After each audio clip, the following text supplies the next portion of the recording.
Well, hello everybody. Welcome to another episode of We Watch Shudder. My name's JD. Who's here with me? It's still Jenna.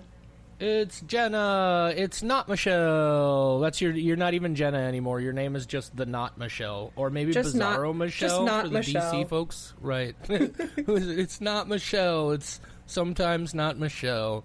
Alternate Michelle. Alternate reality. Hey, guys, if this is your first time tuning in to We Watch Shudder, thank you for checking out the show. We're going to talk about some movies. That's our whole gimmick here. Michelle, who we're talking about, if this, again, is your first time, she's been my co-host for quite a long time. Had to take a break for some life things for a while, and our good friend Jenna has graciously agreed to come in and fill in for her until she's feeling up to coming back.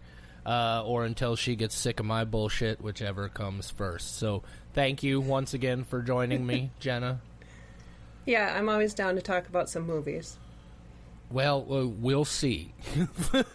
We will see. Yeah. Or I guess I should say I always have opinions about movies. For sure. Is more accurate. Before we do that, CoreCon was this weekend. CoreCon is a big nerd festival convention that goes on here in Fargo every year. This is the 16th one, is that correct? That sounds right. CoreCon 16, which is wild because the first one I remember specifically attending was number 5, and I'm like, Jesus, I've been to 11 of these things, and it's kind of nuts. I didn't get to go much this year. I was just there for our panel because I had other stuff going on. How was it for you? Good. And unfortunately, I wasn't able to be there Thursday night for the panel. That's the first time I've missed the panel. But I was there helping out, helping run a little bit of a fan suite, visiting with some con friends that I only get to see once a year, played some games. So I was there quite a bit Friday evening and then Saturday throughout the day. Did you assist with the Enigma suite? I did. This is, guys, if you're convention people, you know about con suites and all the various things. The Enigma suite is an idea that once I heard it, I was like, this is the most brilliant fucking thing I've ever heard of, and I can't believe I've never heard of anybody doing it before. And I guess I don't go to a lot of conventions that are not local, so I don't know, maybe it's something people do. But you want to fill people in on... So, normally a con suite is like a themed room, and you go in, and like there's a lot of cleanup you got to do, and a lot of setup before it even gets started. You got people coming in and out, you're serving drinks and stuff. It's very busy. It's a lot of commitment. Tell people what the Enigma room is, Jenna.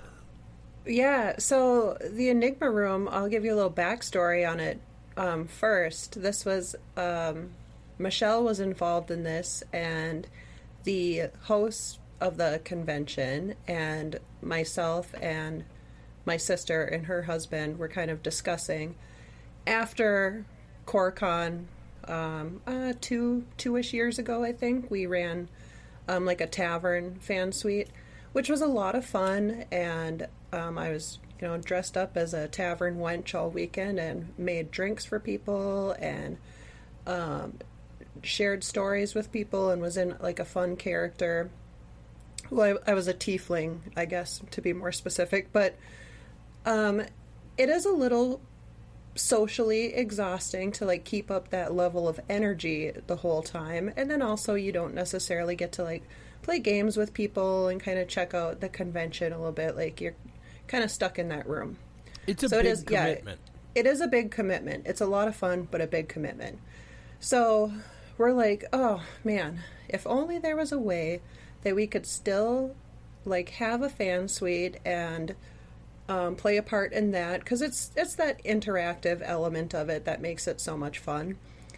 But also, how can we have that, not necessarily have to talk to people, and also how can we have the whole rest of our room to just like sit and play games and chill out if we want? And so that's how this Enigma door was born, which is just a solid core door that we bought at like Restore, cut a little hole in the top part of it, put like a black kind of curtain, so if you're on the inside of the door, you can see through it, but the people on the outside can't see through it. And then it's just an exchange system. You just bring some trinkets or whatever you want to trade. It's a random trade. You put it in the little box. There's just a hand that comes through the door, and each person that helps run it has their own hand character, hand personality. And yeah, you just take the items and then you trade them for something that we have in the back. And it's really fun to like see people's reactions. It's all over the place. And the things that people get very excited about are like, whoa, okay, great. Like, I'm so happy that they love that much. I think one of my, not this year, but I think one of my favorite reactions is like last year, I want to say it was at Anime Fargo, and there was this group, it was later on like Saturday night, which is when, you know, people have been drinking, they're maybe a little sillier, and this group of like 40-ish year old men, like 3 of them, were like, oh, cool, what's this thing? And they read the instructions, which just says like, leave an offering, take what's given, leave it up to the door kind of thing. It's just for fun. And they're like, oh, okay. And the one guy like digs around in his pockets. I don't remember what he put in. And I gave him back just like a package that used to have 2 spark plugs in it. Now it just had 1 spark plug in it. And he like opens, he's like, what is it? And he's like, oh, hell yeah, spark plug for my lawnmower. And his buddies were like, yeah, like they were so into it. And then we were just like silently laughing on the other side, because I'm like, all right, awesome, glad that you love that 1 spark plug and that you have a use for it. And then his other friend was like, I gotta do it now. And then he put something in. I think he like put in like a few Pokemon cards. And I gave him back this like Dan Marino football card, who was I think he was a quarterback for the Miami Dolphins like back in the 90s. And I only know this because of the Ace Jesus. Ventura. Yes. He was a very well-known NFL quarterback from the Miami Dolphins for the 80s and 90s, yeah. Yes, he was a superstar. There's a few people in our audience right now who are so fucking mad at you when you said some guy Dan Marino. I think he was a quarterback. I know He's a who Hall Dan, of Famer. He's a Hall of Famer, Jenna. I know who Dan Marino is. I did not describe him with all the accolades that he probably well deserved or whatever. Like he was a quarterback for the Miami Dolphins back in the 90s. That's all you really need to know about this story. He is my cousin Wade's favorite football player of his entire lifetime. I feel like I know at least 3 people who would still tell you that Dan Marino is their favorite NFL football player of all time. But I gave him back this like sleeved Dan Marino card, and the 3 of these guys lost their mind in the hallway. They were so excited about it, and I was just laughing so hard. It's just silly, just very silly things like that. Some of the things that we got, a lot of really cool things, a lot of really like what in the world kind of things. Like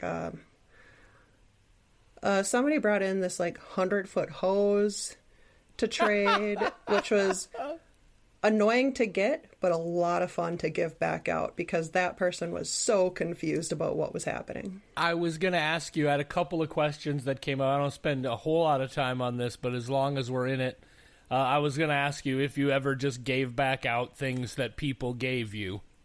Yes. Yeah. Some of the stuff we like kind of put to the side, because a lot of people would give us like kind of homemade things too, and we maybe don't necessarily want to like give those just back out, especially not or especially not like right away. You know, some of the stuff we kind of sort out, and then, you know, somebody trades us something and we have like the perfect thing to trade back. Like sometimes there's just like, oh, I know the exact item that this needs to be traded for. And, you know, sometimes, too, people will give us, like, really incredible things. So it's like, okay, we have to reach into the bin of super cool things, and, like, it deserves this to get back. But yeah, my next question, kind of just random. Has anybody ever tried to like just give you money? Yeah. Yeah. You seem less than thrilled by that. Well, so the first year that we did it, so a lot of the con suites, as you know, will have alcohol. And since, you know, we don't have liquor licenses, you can't technically buy a drink. It's free will donation. So we can offer a drink for free. And then if you want to like free will donate some money for it, you can do that, but you absolutely don't have to. So the first year that we did it, we had like a little slot where you could put money, especially if you were requesting like a drink, and then they had to hand like their ID through the little slot in the door too.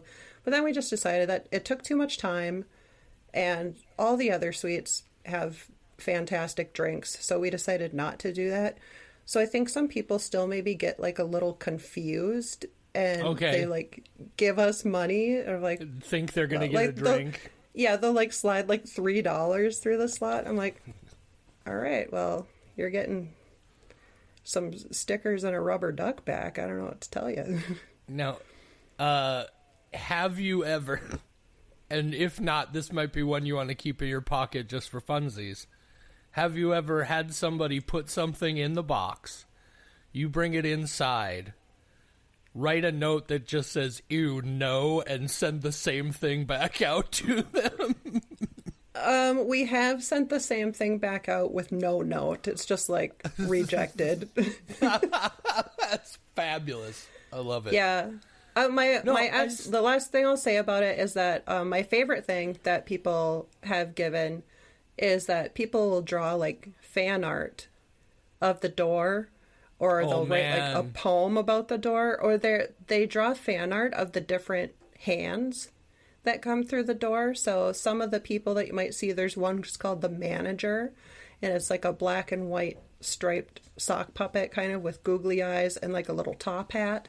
So people will draw pictures of that. There's the hot dog fingers from Everything Everywhere All at Once. There's like just like a monster hand. There's a couple other ones too. So people will draw like fun fan art pictures of the different hands, and so we showcase those. We'll put them up on the door. We post them on the Instagram because they're really cool. No, the whole thing, it just, to me, is, again, just beginning with just the simple fact of it's so easy, right? There's, you don't have to, like, because you don't have to go in and clear out the whole room and get everything set up. You don't have to maintain the room the whole time. Like you said, it gives you a spot where everybody involved can also just come and chill privately for a while if they need to, and they don't have, like, a room at the hotel. Yeah, it's just genius. So it also becomes a little bit sometimes of like a spot for people that are working in the other fan suites if they need like a quieter place to just come and unwind for a few minutes and cool off. And the fact that people now, like, every time people are talking, and it's only been around for a little while, but every time a con's coming up locally, somebody's like, God, I wonder if the Enigma door is going to be there, right? They bring you, like you said, they bring you art, they bring you things. It's a hit. It's a genius idea. You should... And now that this is the second year... it and license it out to other cons. It has gone, like, way better than we kind of anticipated. We're like, well, this is either going to be the best or the worst idea. And it turns out that it's working out really well, and we're so excited that people are excited about it too. And it's fun because when you're walking the halls and stuff and like hearing people talk about it, be like, oh yeah, let's go get this for Enigma. And, they talk about like it's a person, which is very fun because that's kind of the whole thing. It's just a mystery door. Right. You have no idea who's in there, who's doing what. And yeah, it's a really, really fun time. It's awesome. We are going to be talking about This Is Not a Test at some point, but I would also be remiss, as I mentioned before we started, if we don't take a moment, and I want to assure you this will be completely spoiler-free, But just want to make mention of Curry Barker's Obsession, which we went and saw last week. Like, we saw it the Wednesday before release. They had some sneak preview screenings. And I know everybody's hearing about it all over everywhere, but guys, none of it is hype. It's incredible. It's funny, but it's funny in that horror movie way where it's kind of uncomfortably funny a lot of the time. It is savage. Indy, I don't know if it's Navarrete or Navarrete. I've heard it pronounced both ways, but the star Indy is fucking phenomenal. I don't know if you saw, Jen, I found out a lot of those. There's some facial things in here in the shadows that we thought might have had a little bit of digital manipulation, but not at all. Just a fucking stellar performance. I walked out of the theater blown away. What did you think of it? Oh my God, I loved it so much. And and a huge part of that, I mean, the story is very fun, but a huge part of that are the two lead actors in this are phenomenal. And I know they've been in other things before, but I would say they're relatively, like, I don't want to say unknown because that sounds discrediting to they're still very new projects they've worked on before, so I don't want to be that, but like, I was not aware of either of these leads going in, and both of them played the characters perfectly.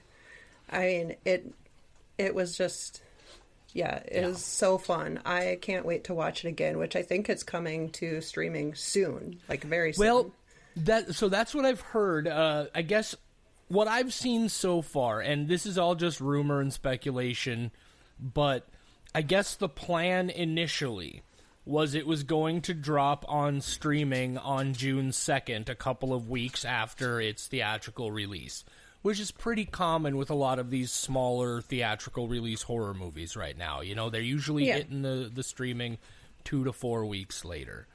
But what I've also heard is nobody was expecting this. And based on the incredible especially where not only did it have an explosive first weekend, but then it went up 30% in the second weekend, I have to believe that nobody, especially not Focus Features, somebody there is saying, now we need to leave this in the theaters as long as we can. So I wouldn't be at all surprised if it does get pushed back. But, man, if it does drop that soon, I'm excited. Yeah, I'm also excited that there's an unrated version of this. I believe I read in an article somewhere there's a couple specific scenes that are absolutely brutal, and they had to cut like 17 seconds from one of them to avoid like an NC-17 rating or something. I'm like, I need to see this. And but yeah, I was so excited for this movie, and it did not disappoint. Like, I loved it. I was definitely I certainly wasn't as excited as you or Michelle were. I've seen his stuff. I liked it. I was definitely interested. I was not expecting, like, it took me a couple of days of really thinking about it, but it's, as of right now, it's absolutely my favorite film of the year. It's my number one for 2026 right now, and it's going to take something impressive to knock it out of that spot. Something else that I wanted to talk about, though, is, so, like, the movie is making an insane amount of money, and people are talking about, like, its production budget was less than $1 million, right? People keep throwing around this $750,000, $800,000 number. But I think something that gets lost, like, so Iron Lung earlier this year, Markiplier movie, put up $3 million of his own money, which is a unique thing of its own and an incredible risk, and then it's a big hit. I thought that was going to be, like, the big, like, indie landmark story of the year. This is insane. They spent maybe $1 million, and here's the other thing is, obviously it was like Focus Features saw it and on festivals, and they were like, holy shit, we need to get this thing in theaters. We think this is going to be a fucking smash. And so they bought it for $15 million, right? good on them. Incredible foresight to see what they possibly had on their hands here, get it out there, and be able to. But here's the thing: they didn't make this movie. Blumhouse is listed, and they were the Blumhouse a little bit closer from the little bit of research that I did. They came in sort of towards the end of the production and added some additional budget to pay for some reshoots and some extra post-production things, and that's where they come in. But I think it's Teapot Pictures, I believe is the name of the company. They're the ones who made this. Curry Barker and this tiny Teapot Pictures company, they came to him after he made that short movie, The Chair, and said, hey, we love this. What do you think about possibly making a feature-length version of this? And a lot of people would have just been like, yeah, okay, if you want to give me money, that's exactly what I'll do. And he said, yeah, I mean, we could do that, but what about this? And he pitched this movie. And they gave him just a fistful this, and that's ultimately what this is not an already massive, and again, props to him and respect, but this is not an already massive multimillionaire YouTube star with a huge built-in audience already. This is not like a $2 million Blumhouse or A24 picture, like an Ari Aster thing or something, an early. This is a fucking legitimately independent film, less than $1 million, made by a tiny company who saw a kid on YouTube making cool movies. Like, this is the fucking story of the year for sure. Yeah. And the fact that they were just like, yeah, you have all the creative control on this. We love this story. Like, I'm sure there were probably a few maybe small changes, but watching his other stuff and listening to interviews and stuff, this feels like a Curry Barker film through and through. Oh, for sure. And it's also, not only just like that budget, which is, unheard of in today's filmmaking, especially for a theatrical release.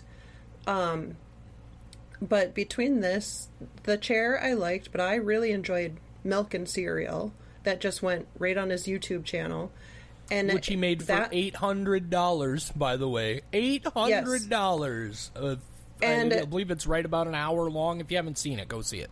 It's just such an amazing study of, you don't need massive amounts of money to make an incredible movie. All you really need is a compelling story. Yep. And like an engaging story. And that was the thing about Obsession, and also with Milk and Cereal, is that I could care less about the production quality of it. I mean, Obsession did have some really cool production going on too, but I think just story-wise, like, I was hooked like the whole way through. I needed to know how it was going to play out. And it doesn't necessarily, I guess, reinvent the wheel, but it's taking stories or concepts and making them in such an interesting way and playing them out in such an interesting way. And that's what's so like fun about it too. It's like, okay, I understand the general idea of this, so they don't have to spend any time like explaining the backstory of it. It's like, no, we all know this type of story, but then where they take it and how they play it out was just so fun, so terrifying, and so fun. Yeah, it's just, and it's interesting that you mentioned that, because that's going to be a good way for us to transition here. But yeah, it all starts, it really all comes down to the story, right? If you have a good idea and a well-written story, and then I think the next most important thing, even with horror, is still not the effects or that, it's the performances. Right? Like, you have to care. You have to care about these characters. And like you said, Indy Navarrete and the fella who, unfortunately, his name I don't remember because Indy Navarrete took over my entire consciousness watching this movie. Really, really incredible. He does a really good job. I'm trying to think of a way off the top of my head to say this. without spoiling too much, he does a really good job of seeming like something he's not. It's just a really well done, nuanced performance from him. Everybody, you can feel on the screen that everybody involved in this, it's like they just knew, right? It's like, we fucking got something here, and they gave everything to it, and it's incredible. It's one of the best films of any kind, horror or whatever, that I've seen in a long time. Yeah. 'Cause even like the supporting cast, because there's very few cast members in this entire movie. So like the other two friends, I thought they were great too. And I think too what really helps it, and what I feel like a lot of horror especially suffers from, is just like nobody talks like that issue, where it's like the dialogue is so weird and like forced and just doesn't, it's like, no, nobody would talk like that, nobody would respond like that, that's crazy.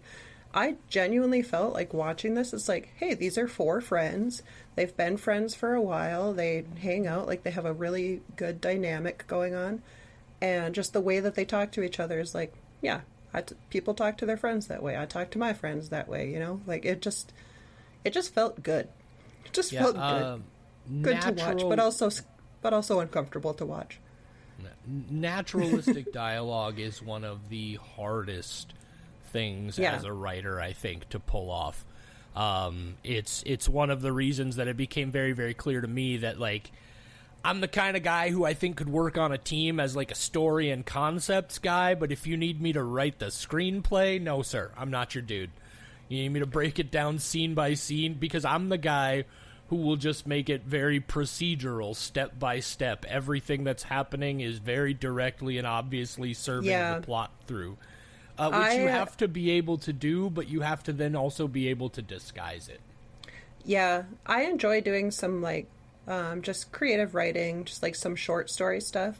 But then I realized, like, reading back, it reads like I'm giving stage directions. Like, it's like I'm writing a screenplay. I'm like, this is bad. Yeah. I'm like, this is not readable in the current form. Keep in mind, Jenna, art is a process, not a product. Yeah. Also, too, I used to do a lot of theater, and I was a stage manager for a while and stuff. So I feel like it's kind of just that, like, just very, like, short sentences. I do a lot of reading, too, so I don't know why I don't pick up anything good from that, apparently. But I read my own stuff back, and I'm like, this sounds crazy. Sounds like a third grader wrote it. I have that. Yeah, it's just like a bunch of bullet points in sentence form, but I'm like, this is not good. Well, I suppose we're coming up on damn near a half hour into this episode. We should probably talk about the movie, huh? I guess. I'd rather talk about Corcon and Obsession. I could talk about Obsession all night, but I am very much looking forward to when we get an opportunity to talk about that on the show. Thought for a moment about possibly doing it, but I want to give people a chance to see this one. This is a big deal. Also, guys, just one last note before, because I almost forgot to say it. Be careful. There are so many fucking spoilers flying around out there on the social media. This is why I recommend you go see it as soon as you can, because you really don't want any of this one spoiled for you in any way at all. Or if you don't mind the movie getting spoiled for you, and then you're still going to go see it and enjoy it anyways, that's totally fine, and don't ever let anybody bully you for that. No comment. So this is not a test. This is the movie that we're watching today. New exclusive release from Shudder. It's what did you know about This Is Not a Test, Jen? I didn't know shit about this going in. I'd never heard of it till it popped up on the schedule, which is a pretty common story for me. Yep, I knew very little about it. I think I saw, I don't know. I get into watching, I just like let YouTube play a lot, and then it just started playing like upcoming horror movies that you need to check out. It was just like playing like some little like short clips of trailers and stuff, and I think I saw this, so I knew it was a zombie-ish looking movie, but that's about it. With kids. I knew high school students, not children. I knew very little about it. I did recall, I happened to look, and the director and co-writer of the film, Adam McDonald, has done several other films whose names I'm familiar with. He did one called Backcountry and one called Pyewacket, both of which I've heard of but have yet to see. Oh, okay. I've seen Pyewacket. He also I thought made his name sounded familiar, but I did not look into it. Yeah, he also made a movie that came out about a year and a half ago called Out Come the Wolves that we did on episode 273 of the show. And that movie was one that didn't really work for either Michelle or I. We both gave it a 2 skull out of 5 for Out Come the Wolves. But I just immediately, from the little plot summaries and bits that I saw, it's pretty clear that it's we're not telling any tales out of school here, that this is a zombie type situation. But that's about all I knew going in. Yeah, it's like immediately a zombie movie too, so it's not a spoiler by any means. Yeah, so this is not a test. I'm gonna hit you with the scrippy script. I'm gonna go with the one from IMDb today, just because it's shorter, and then we'll get into talking about this here movie. So, follow Sloan and 4 other students who take shelter in their high school during a zombie outbreak. This is not a test. 2025, rated R. 1 hour, 42 minutes. Co-written and directed by Adam McDonald. Also co-written by Courtney Summers, who, if I am not mistaken, wrote a novel that this movie is adapted from. Somebody wrote a novel that this movie is adapted from. Mm-hmm. But, this is not a test. Jenna, you want to hit us with your spoiler-free thoughts? Yeah, you kind of just mentioned it. This one didn't maybe necessarily work for me. And a little lengthy. And I don't know, but I'm also not I don't want to say that I don't like a zombie movie, but I feel like this type of zombie movie is not really my favorite thing. So, yeah. I give it a 2 out of 5 skulls. 2 skulls for Jenna on This Is Not a Test.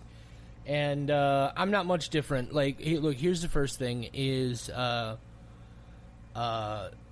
this is the case with a lot of horror tropes, but for me it's one that's a little bit more problematic because I feel like it's like even more samey.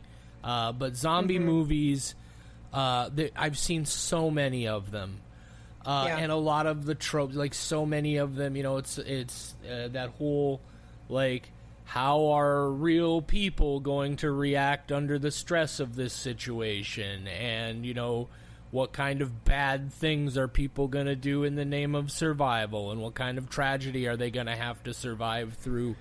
And there's nothing about the movie that I think is done. Like, it's a well-made movie. I thought the gore and the effects in it were really solid. It looks cool. I agree with you. It is too damn long. But I feel like my biggest, where this movie doesn't work for me, is in the story and in the script. Yeah. There are things all throughout this that just...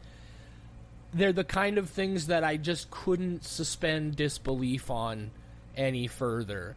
And also, I'm very much committed to trying to be as nice as possible about these things, but I wasn't compelled by the performances of any of the actors either. I didn't, no. And I can't say that that's also not a direct descendant of my issues with the writing. I don't know, but I was just not compelled by this movie at all. And so, again, it didn't do anything that I thought was especially terrible or stupid or anything like that. Just didn't work for me. I'm also coming in at a 2. Yeah, it just, I feel like a lot of these types of zombie movies where it's like, oh, outbreak of these crazy fast-moving zombies, not really no idea what's going on. Everyone's just running for their lives and trying to find shelter, and then like it turns out humans are the monsters all along, and then people get bit and main characters die, and then it ends. It's like they don't. I feel like so many of them don't really do like anything different with that story. Right. And that's kind of my issue, is that it they tend to feel a little predictable and a little just kind of by the books, in my opinion. And not all of them. I mean, I remember seeing like I think the comparison that anyone would give is well, now I can't think of the name. They just did a bunch of new ones of this. Oh my god. I'm not even sure what you're talking about. A bunch of new... 28 days later, 28 years 28 later. days later. God.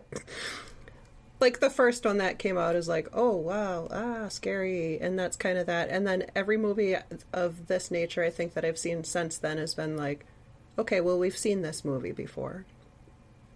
Yeah. And this one just is teenagers instead of adults, and that's kind of the only thing. But and it was kind of a bummer to watch. It's like everyone in her life kind of sucked, and then the zombies come and that sucks, and then it's like nothing got any better. Everything got way worse, and I don't know how I'm supposed to feel about that.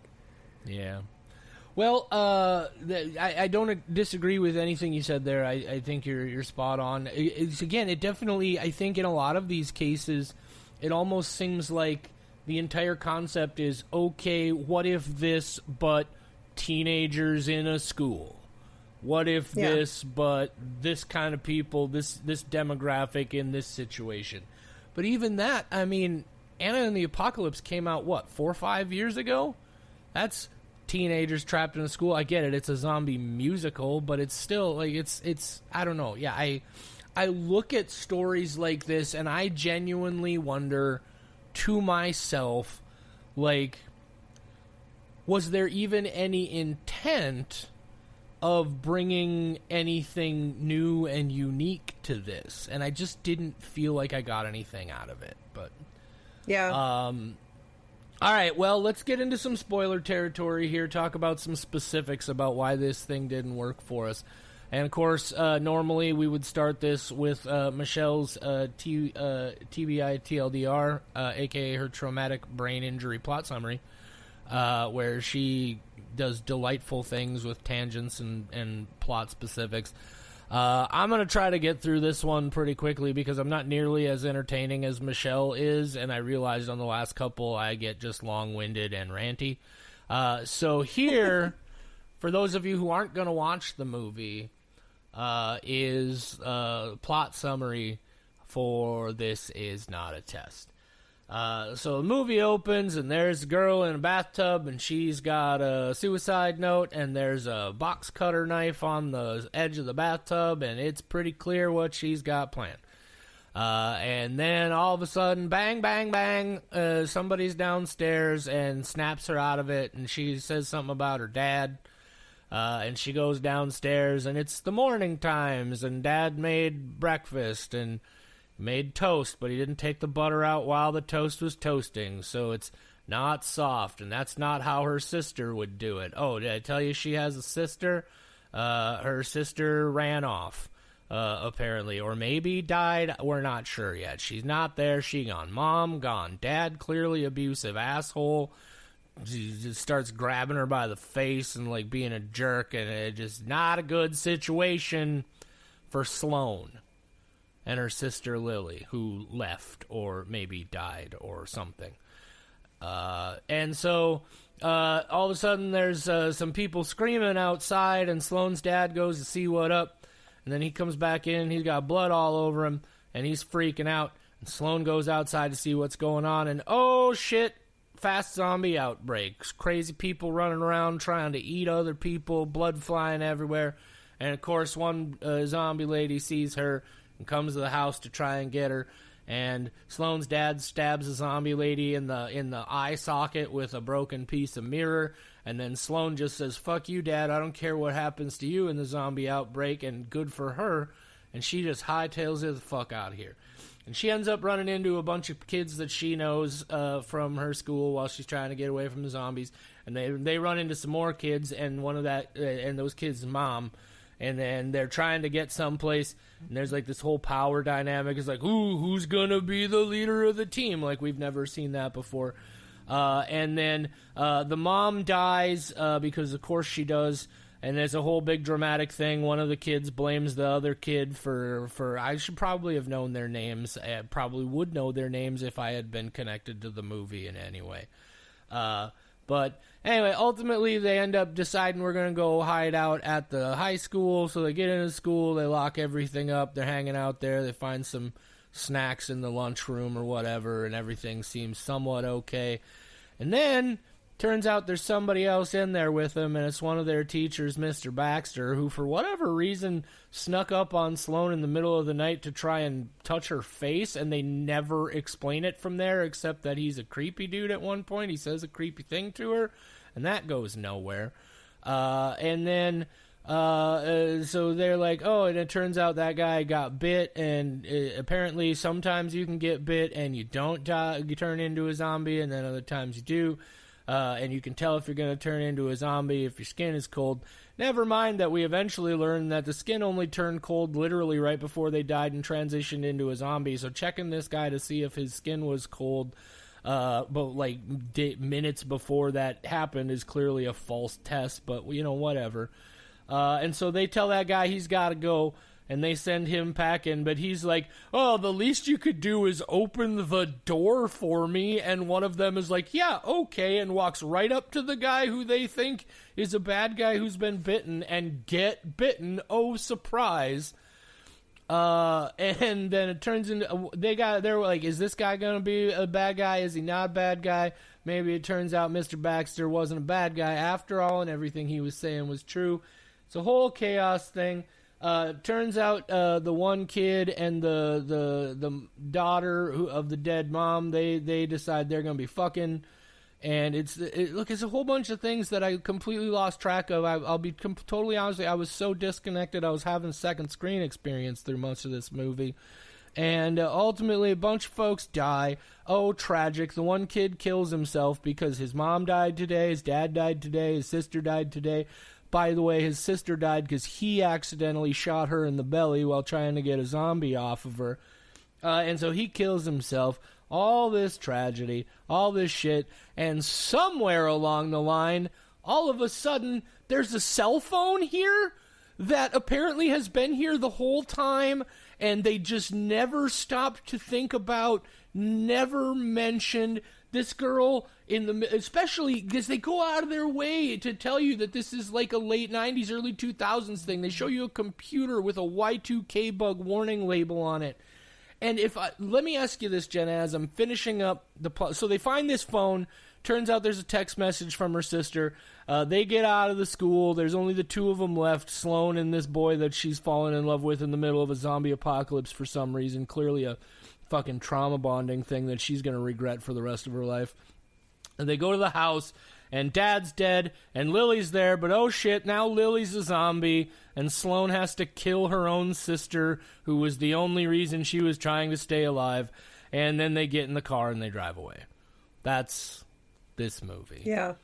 Yeah, it's every zombie movie you've ever seen. Now, let me ask you this, because I asked you, I do my best to not say anything about the movies until we record the episodes, but this one we got to that point, and I had to, and you said something about her dropping the phone earlier in the movie. Is there a scene where they specifically show her dropping a phone somewhere in the school? Yes, but that actually makes it even more stupid.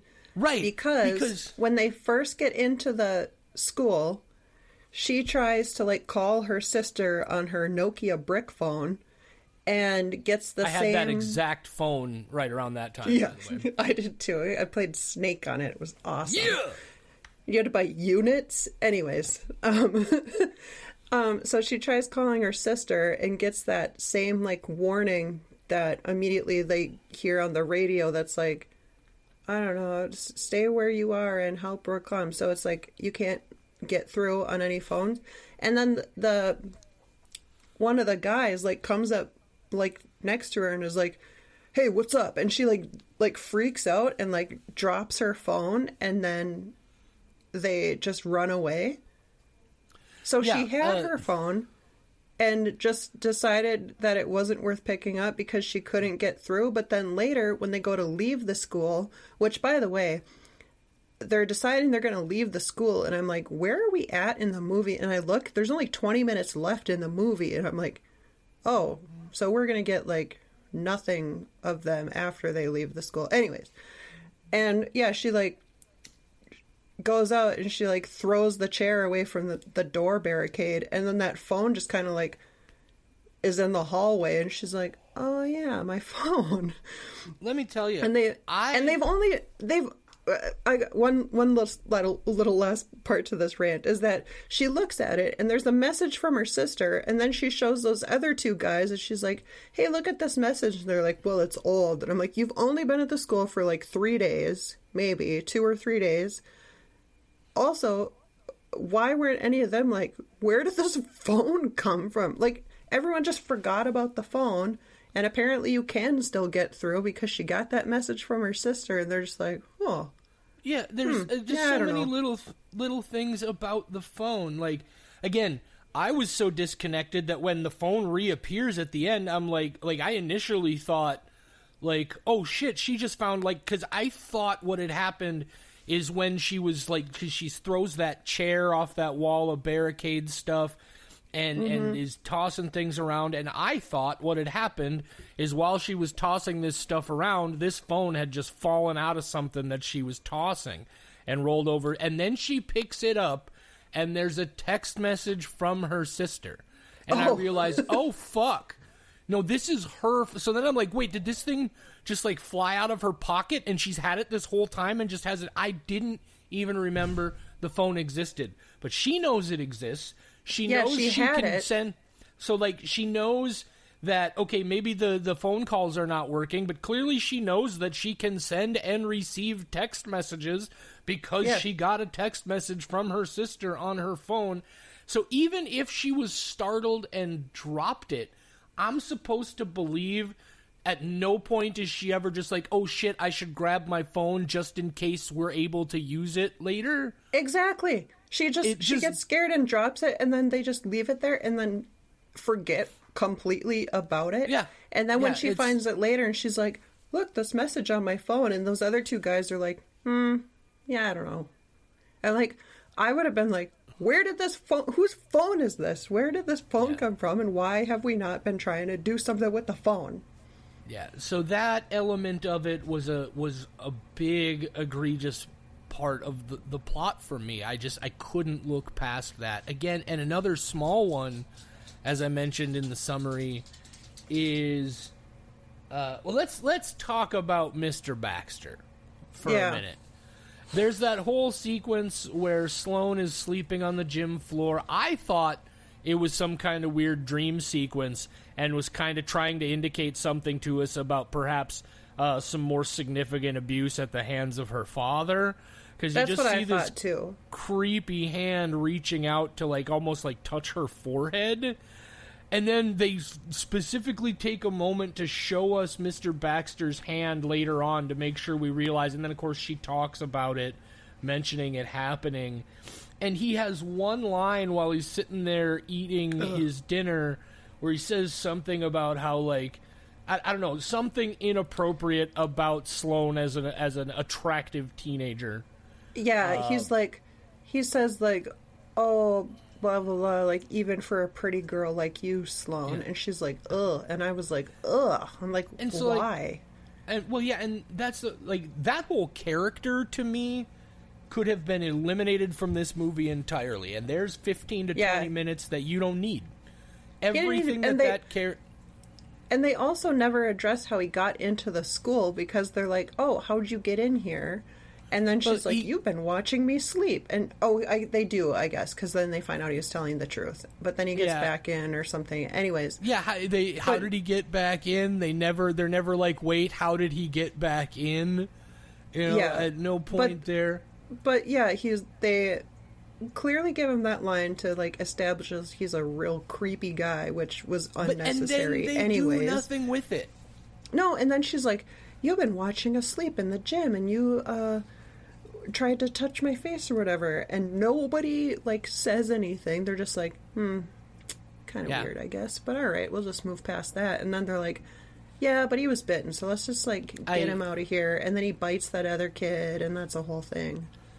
I have to wonder if maybe that element of the Mr. Baxter character is more dealt with and pronounced in the original novel. I guess maybe is a possibility. But again, if that's all you're going to do with it, why bring it up at all? To me, it felt like they were trying to shoehorn in the, humans were the real monsters all along thing that these movies enjoy doing, which in some cases works. In this case, did nothing for me. Right. Or the story. It didn't serve the plot at all, because even if we don't remove the character, he's just a guy who snuck in and he's wary and he's been hiding because he doesn't want them to find out he's been bitten, because he doesn't know if it's going to turn him or not. That is enough to catalyze everything that happens with that character going forward. There's this extra layer that it's almost like they added it in just because they wanted him to seem even creepier, and we have a word for that, and it's exploitation, and I don't care for that, right? If it doesn't, if you're doing it just to make something grosser and it doesn't actually serve what's happening, exactly, it feels because, pointless. like you said, he could have just been their teacher, which I liked. I kind of liked the fact that they already know this guy, because it adds this kind of weird, like, trust-distrust issue to it. So like you said, he's their teacher. They already kind of know him. I'd like to assume that he never said those things when he was teaching. So hypothetically, not a creep, just a regular teacher. And then they find out that he's been like in the school hiding from them because he's trying to hide the fact that he was bitten. So now you're like, okay, what do we do with this information? Was he bitten? Was he not? Like, is he going to turn? Like, should we trust him? Like, that would have been just fine on its own. Yeah.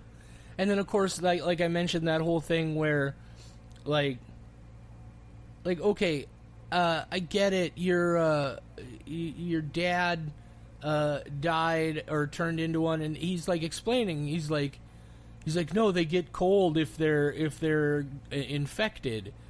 But then later on, he very clearly explains that his dad's body turned cold, like specifically turned cold right before he turned. So now we're going to assume that just because he wasn't feeling cold now, that means anything. And then, like, they're dealing with him, and they're saying some of us he should be thrown out of here. And he just says, one of you, the very least you could do is open the door for me. Why? What is that? Yeah. At what point would they'd be like, fuck you, open the door yourself? And they had a gun. They've just been like, get out of here. So implausible. And the other thing, too, is that even when they went down to the boiler room, because he was like, oh, no, there was a guy in the boiler room, and I came in, and I had to attack him, or whatever, and that's how I got into the school. And then they go down there, and they see the guy, and they're like, oh, he was telling the truth. And then they're like, no, he told the truth. Why did we kick him out? Well, he turned into a zombie anyways. It didn't matter if he was telling the truth about how he got into the school. He still was bitten. Right. Like, immediately afterwards, they find him in the school again, and he's a zombie now, so... Feels very much like... I don't know what that proved. Yeah, it felt very much like manufactured conflict, right? It's just like a thing where, oh, here's another thing where we can have an argument between these guys about something moralistic or ethical or whatever. Well, because then I think they're trying to be like, oh, no, we feel bad because we made him go outside. I'm like, well, he was still being weird. He wouldn't show you his arm, and he was being a creep. Yeah. So, I don't know. Yeah, it's other things, and man, I don't want to feel like I'm being hypercritical, but these are things that definitely. So again, the actually still going over there and trying to open the door for him. When Sloane, after they've locked up, what's his name, Carrie, I think, the jock guy, who also got bitten. Sloane goes back to take some food to him, who's supposed to be locked up because he might be infected. He's like quarantined. Yeah. Finds the other girl fucking him in the quarantine room. Drops the tray of food. Clearly, like first of all, like, okay, why didn't she just go in immediately and be like, what the fuck? You're supposed to be quarantined. What is going on here? And then I figured, okay, so, and then she goes to find the other dude, and you figure, oh, okay, she's going to tell the other dude, she's going to be just like, I just caught Carrie and the other girl fucking in the quarantine room. No, she's just been inspired to go off and try to fuck this guy now. She's like, oh yeah, I probably should fuck this guy. And it feels like, you know, honestly, what these all feel like as I'm talking through them is they very much feel like themes that might have been explored in a young adult horror novel or of some kind, that where they were able to be, because this feels like it's like, oh, this is a terrible thing, I'm a teenager, I'm in this nightmare apocalypse, you know, maybe I don't, you know, maybe I at least want to fuck once before I die. But she just like, oh, I saw some people fucking and now I gotta fuck this dude, right? It just happens so suddenly, and it doesn't feel really organic at all to me in any way. It just seemed. And then, like you said, I'm sorry, go ahead. I was just gonna say, like you said, it would be interesting to know if some of these are like discussed more or like make more sense in the novel, because it feels like a lot of this stuff was just like shoehorned in, but at really like weird times and just like super cut edit. It's like, oh, this is happening. Nope. Okay, that's done. Now we're on to this other thing now that's happening. It's like, wait, what? Why is any of this happening like this? And then, and then the pinnacle of that is not only is she not worried about this chick breaking quarantine to fuck this guy, she ignores it so far that those two are able to leave quarantine, go do this other thing. I forget what it is that they find or whatever, because again, at this point, I'm lost on the details. I'm not paying attention. I think that's when they go. Remember. They are like. That's when they find the boiler room. Yeah, that's immediately after they're done banging in the nurse's office. They're like, "Oh, we should maybe go check the boiler room and see if he was telling the truth or not." Yeah, and turns then out he was. They come back. Still doesn't mean anything. They come back into the gym, and everybody, like, the most of a reaction we get is the one dude is like, "Hey, he's supposed to be locked up," which brings me immediately again. I hate being critical, sucks, but I didn't believe a single one of these performances. None of the reactions we got to so many horrifying things in this movie felt commensurate with how horrifying they were. These kids watched their mother get eaten right in front of them. She was torn apart in the street. Sloane has to murder her own sister.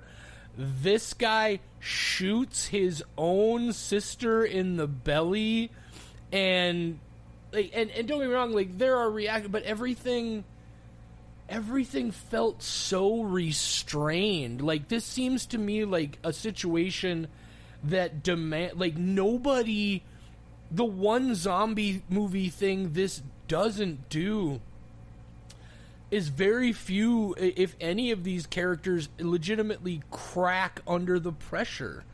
The level of emotionality that happens here never gets to what I felt was a believable level. I never felt like these people legitimately felt terrified or threatened in any way. No, I think like there's a couple like little fight scenes where it's like they try to put some tension in there, but it didn't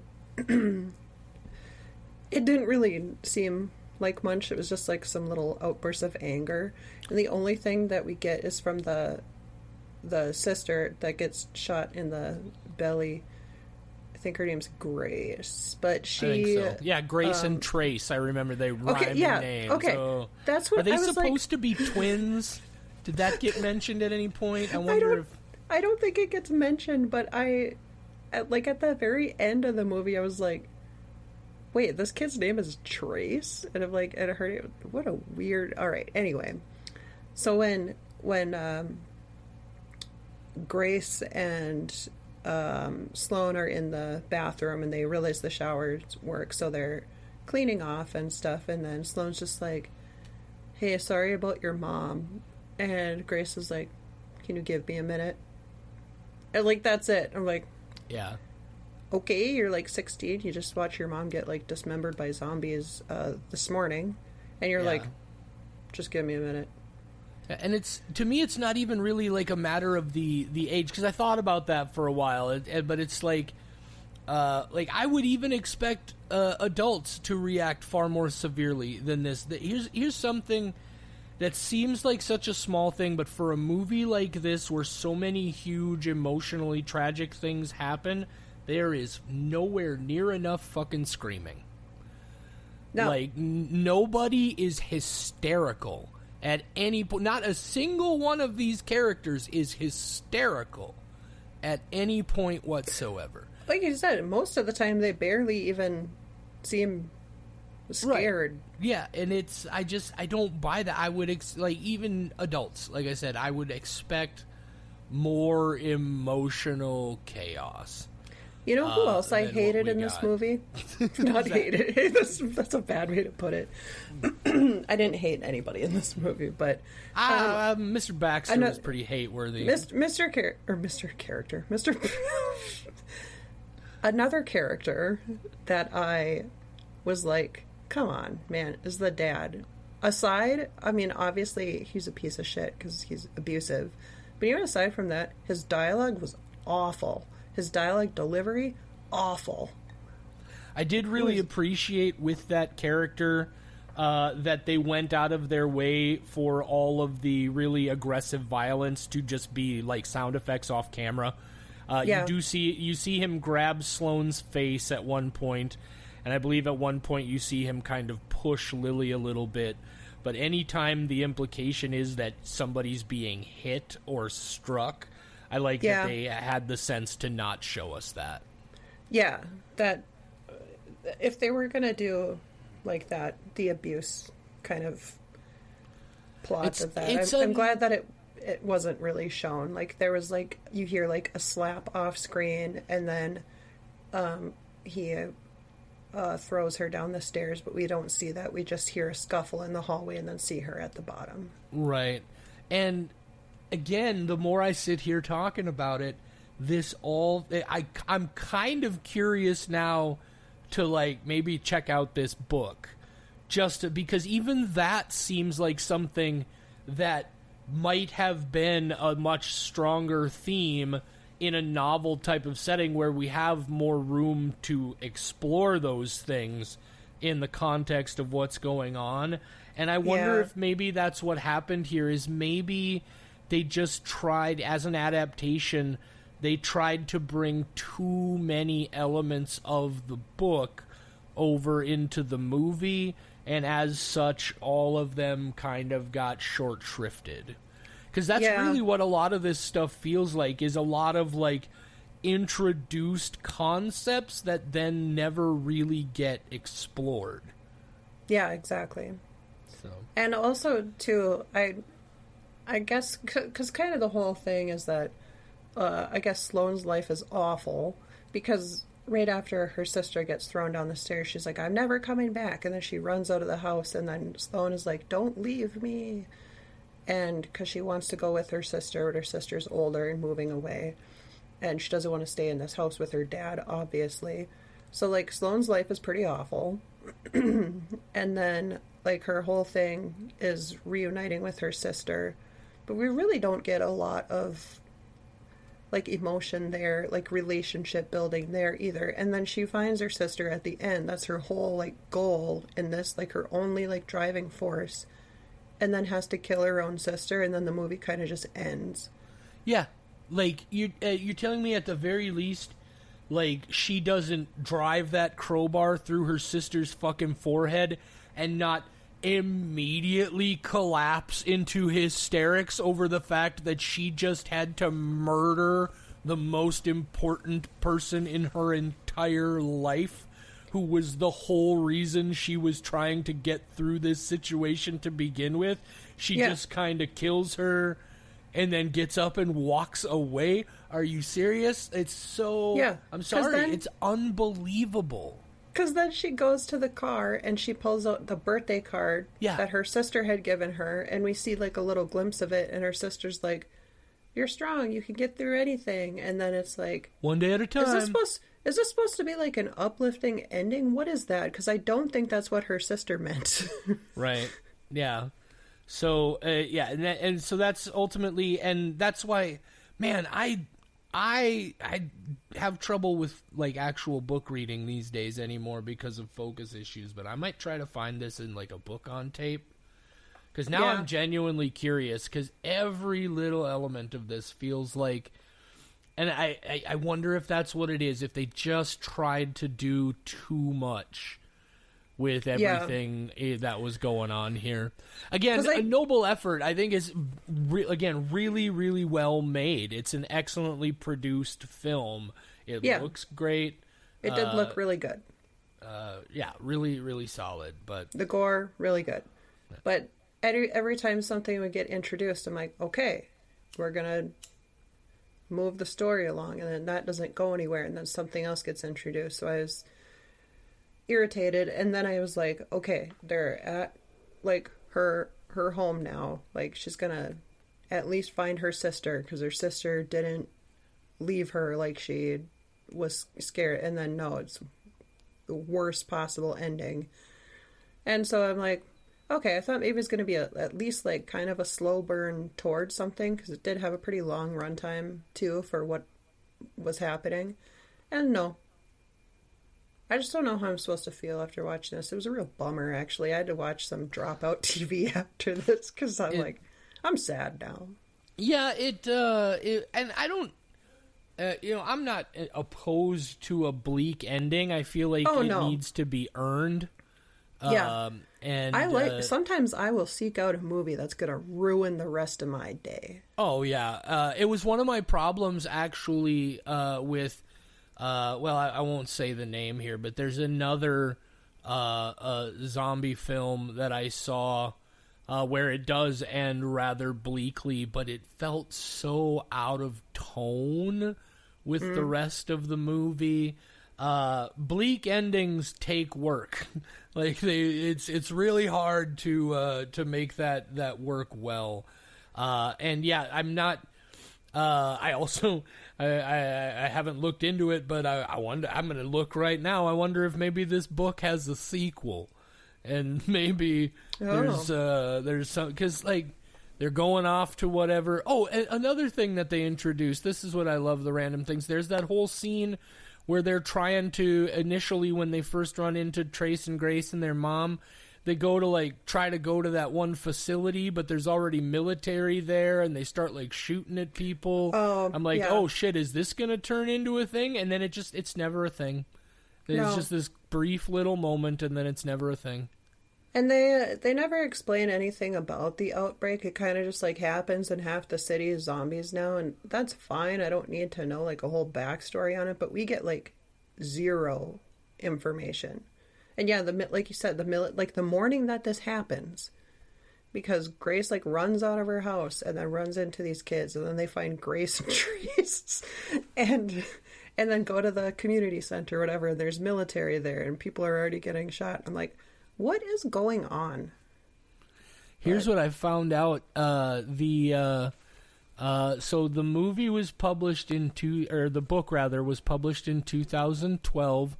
The author reacquired the publishing rights in 2024 and released a revised and expanded edition of the novel, which includes the sequel novella, Please Remain Calm. This was republished January 13th, 2026. So now I'm curious, is this just an adaptation of the original novel, or is it an adaptation of that novel plus the sequel that was originally published in, let's see, no, it looks like that edition was released this year, so there's no way. January 13th, 2026. This is not a test. The definitive edition with Please Remain Calm. January 13th. So now I'm curious even more. Man, I'm probably going to end up listening to a book here in the next couple of weeks. You know, I think I got some Audible credits. Maybe I'll have to spend one on this. Might be worth checking out for sure. So, but yeah, I don't really have a whole lot more to say about it. It just, for me, it was kind of underwhelming. If you're a real zombie nut, I mean, I'm sure there's plenty that you'll be able to find in this to enjoy. But just didn't quite work out for me. Yeah. But we joked about this, I think, before we even started recording. We're like, this is not a test. Yeah, it was a test of my patience. Of my patience. It's so long.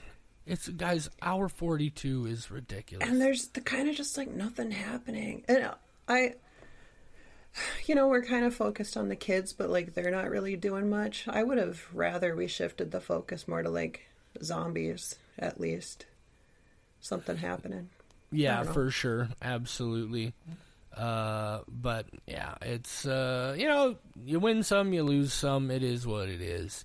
That's true. If you, I'm sorry, go ahead. Coming up for movies? Look at you on top of everything. What's happening next? This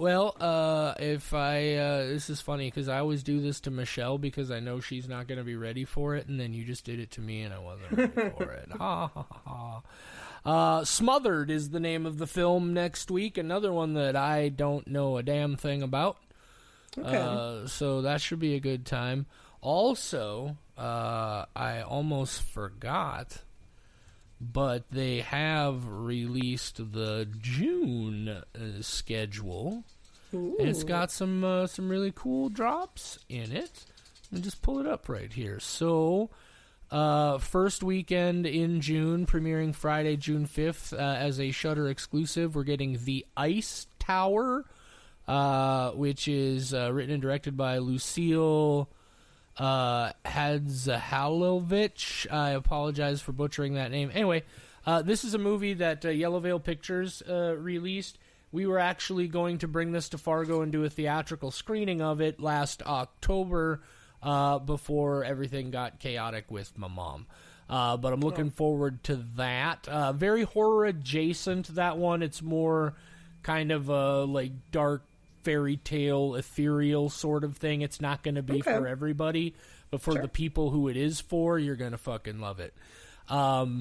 Friday, June 12th. So the next one is something called Find Your Friends. I don't know nothing about it, and I'm not even going to read the summary because I don't want to know. The week after that, Shudder original, The Voices of Our Mother. Okay. And then this one I've actually been looking forward to. Also, the final week in June, we get Forbidden Fruits. Which is that new one with Lily Reinhart and other ladies whose names, unfortunately, I don't remember right now. Yes, that one has been on my radar, too. I saw just a very short little like teaser trailer of it, and I was like, yep, I'm in.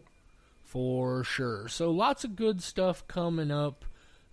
If you, by the way, are curious because you don't follow us closely on social media, which is fine, we didn't do the episode last week for Something Is About to Happen because, frankly, we feel like Shudder did a disservice to both the movie itself, and fans, it's the least.